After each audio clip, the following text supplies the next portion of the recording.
Hey everyone, I'm Aria, and this week we're going to be using particles again, but this time we're going to be using smoke to control the motion, which gives a really cool effect. If this is helpful, please like and subscribe, and as well you can download this file from my Patreon page if you sign up to become a member, which will also help me do a lot more of these in the future.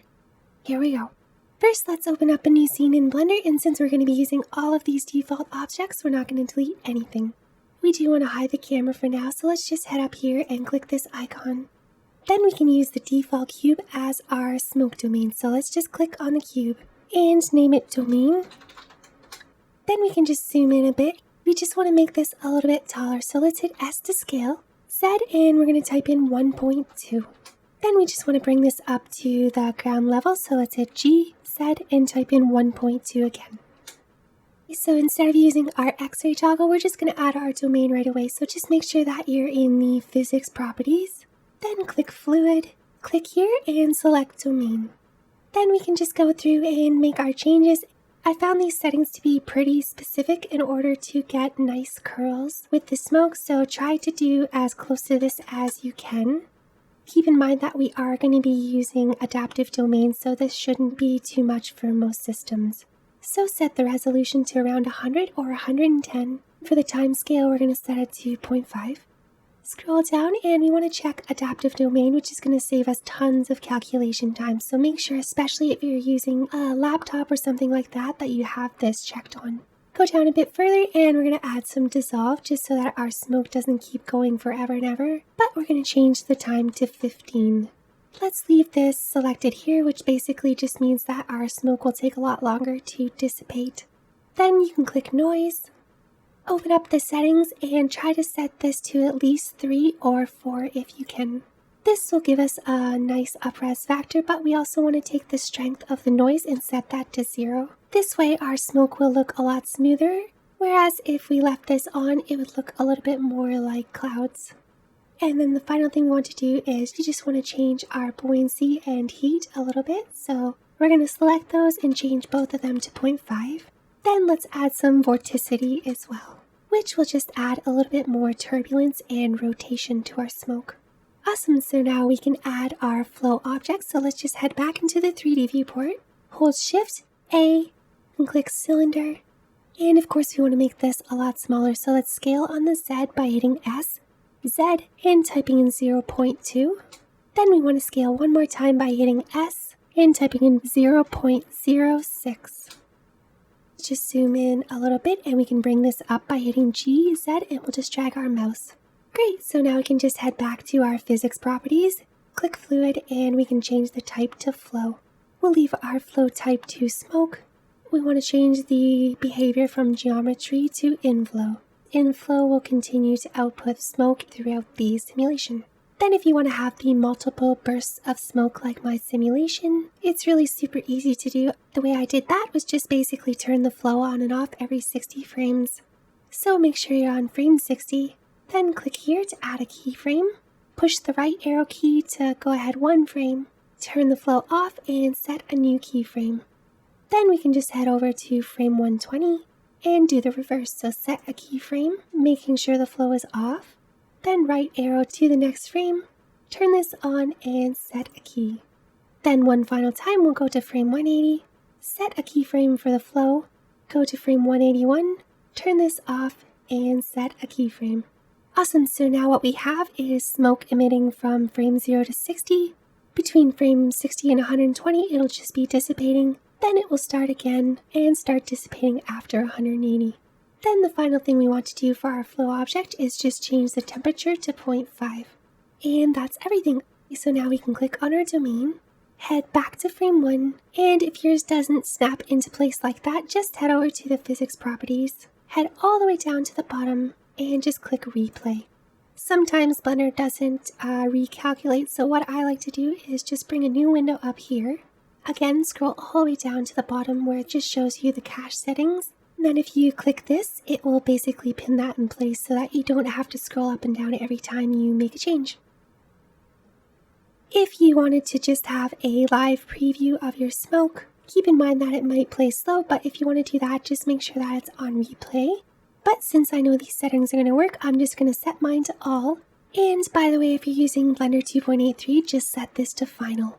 Then just make sure that if yours is set to a temporary folder, that you set this to something on one of your hard drives, otherwise you may lose your cache. So it's super easy. All you have to do is add a new folder and click accept. Save your file, and then the final thing before we bake, just to make this a little bit quicker, let's change our upres to a factor of 3, which will give us pretty much the same result, but it will speed up our cache times significantly. Just make sure to change that to 3. Then click bake, and this should only take a couple minutes to bake. Awesome, so that's done, and that only took about 2 minutes for me to cache, so hopefully that was pretty quick for most of you. And again, if we were using this as an actual simulation, we might want to raise the resolution, but this is simply going to be used to control our particles. So if I hit play, you'll see that we've got this nice cloud happening here with some nice curls, which should work really good. And if we just let this play a little bit further ahead here, I'm going to jump. You'll see that it sort of dissipates between these frames, and then we have a new burst of smoke. That's looking great. That's all we need. Just make sure that you save your file. Next, we're going to add our particle system. So let's click back on our smoke emitter. Then this time what we can do is head over to the particle properties. Click here and add a new particle system. Again, these settings can be tweaked a little bit, but ideally you want to get as close to these values as possible. So I'm going to put my particles at the high end. Feel free to do somewhere between 80,000 and 125,000 particles. Then we're going to set our end frame to 250. Leave our lifetime at 50, but let's set the random to 0.9. Scroll down a little bit and we're just going to get rid of our velocity. Then just keep heading down. Click here and select object. Then we want to make these pretty small, so we're going to change this to 0.002 and change the randomness to 0.9. Uncheck show emitter. This doesn't really matter since it's going to be covered up in the end anyway. So we need to select an object. So back in the 3D viewport, hold Shift A, Mesh, and we're going to just select Icosphere. Head over here to the sphere properties and let's change this to 1. Then we just want to get this out of our way, so G, Z, and we can just drag this all the way down. Just so we know where to find it, let's name this particle. Click back on our emitter, which by the way we can change this to emitter. Then you just want to scroll all the way down, and where it says Instance Object, click here and select Particle. Then the very final thing we want to do is get rid of gravity.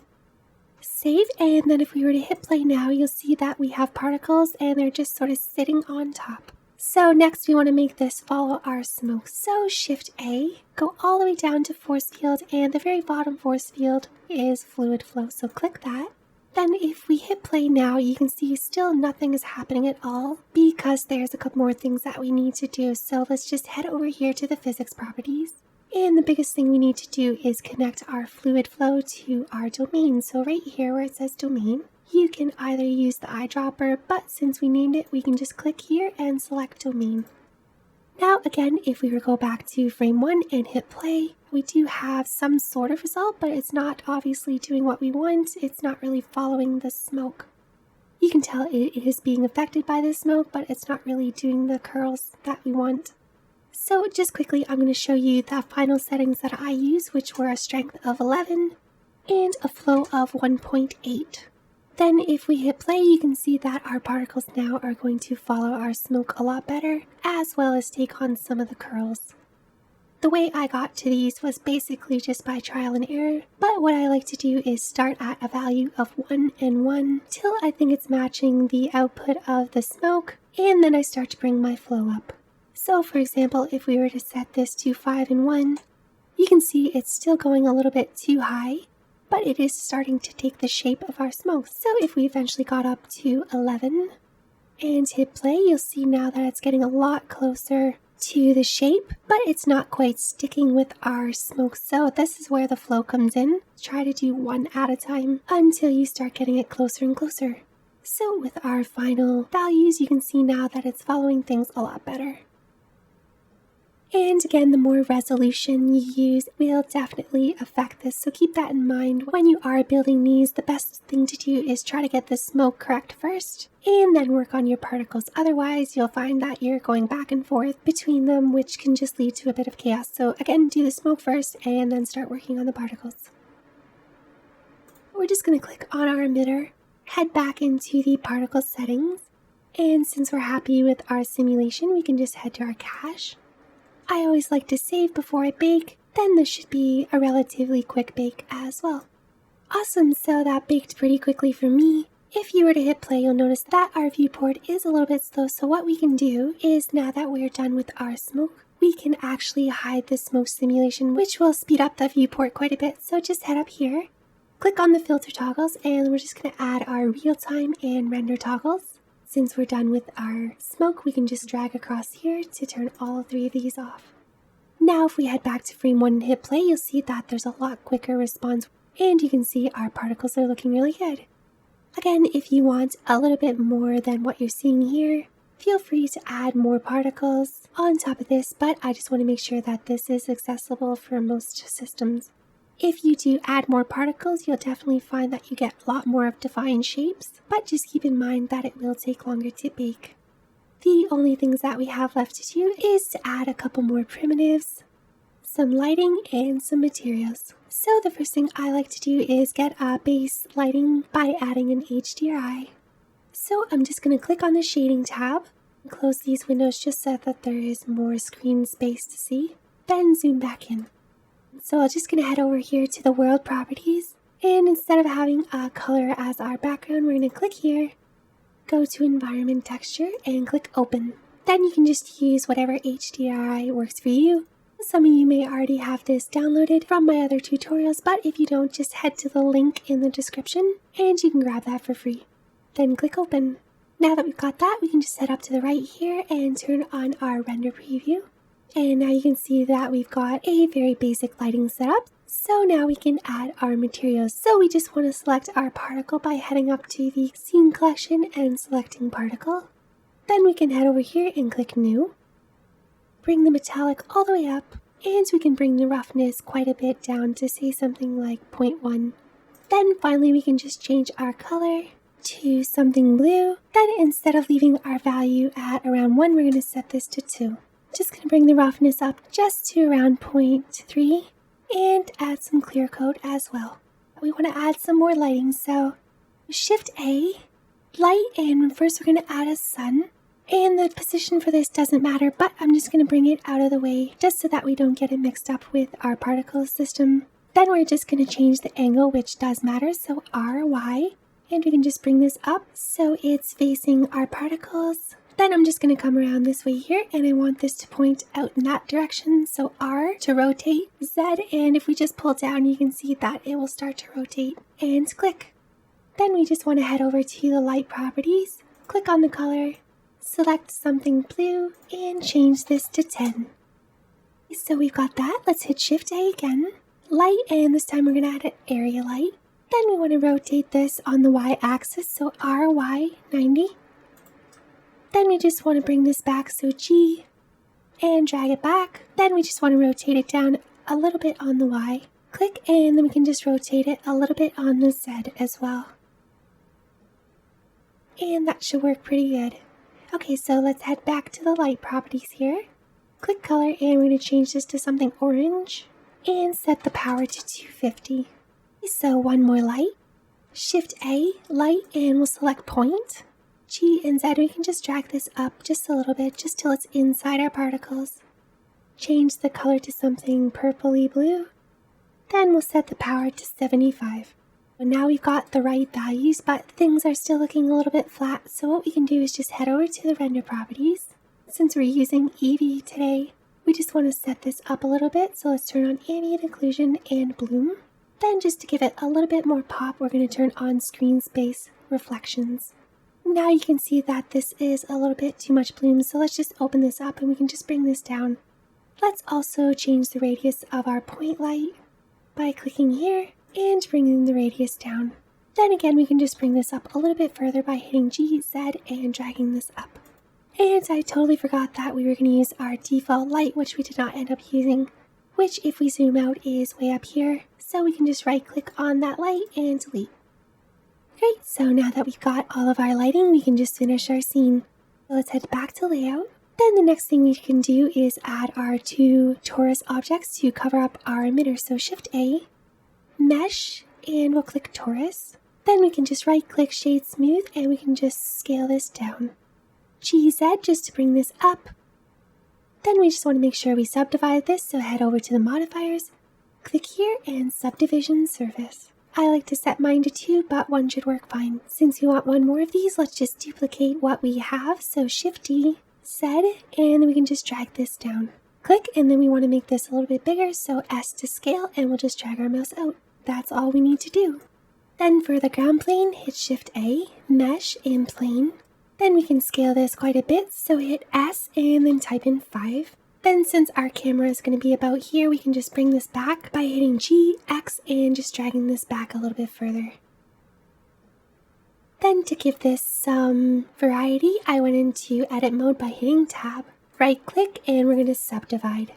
Then I'm going to set mine to something like 75 and click one of the vertices at the back corner here.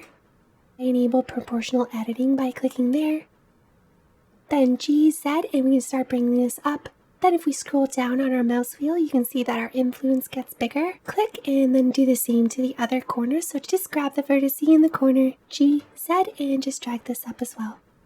I did that to the sides, and this doesn't have to be perfect, so just grab one of the vertices on the side, GZ, and you can just scroll up a bit on your mouse wheel just to lessen the influence. Finally, we'll just do it to this side as well, GZ, and we'll just bring this up.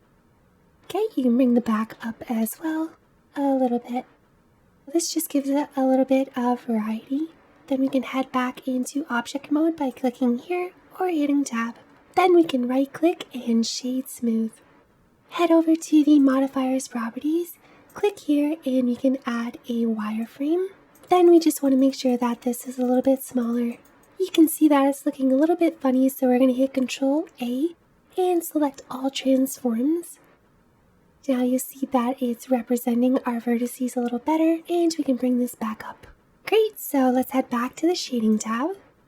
And now we can add materials to our new objects. Let's just bring this up a bit. You can see that it's a bit low, so G, Z, and we just want to bring this up just till it's touching the bottom of our torus objects.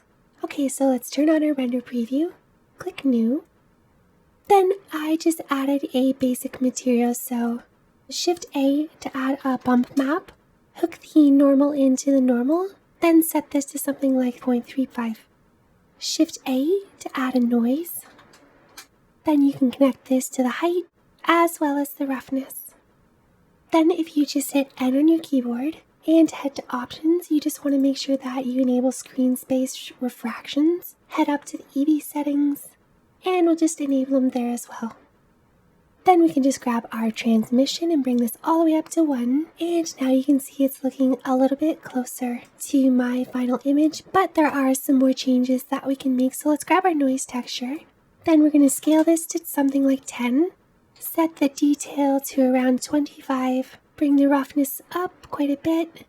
And instead of having our texture all over the place, we want to limit it a bit. So a super quick way to do that is to hit Shift A and search for color ramp. Then if you just click this inline here, you can start bringing the dark and the light values closer together. Then one more time, Shift A, color ramp. Click here. Let's bring the light values all the way down and the dark values up. This can be a little bit finicky, so just feel free to tweak this as you see fit. It is still looking a little bit weird, so the very last thing we need to do is to add in a texture coordinate using the Node Wrangler add-on, which is in the Preferences, Add-ons, and select this. Then when you select one of our nodes, hold Control, hit T, which will give us a mapping and texture coordinate node. Then you can just grab the object and put it into the vector. So again, these are just base values. You can feel free to go through and tweak this any way you like.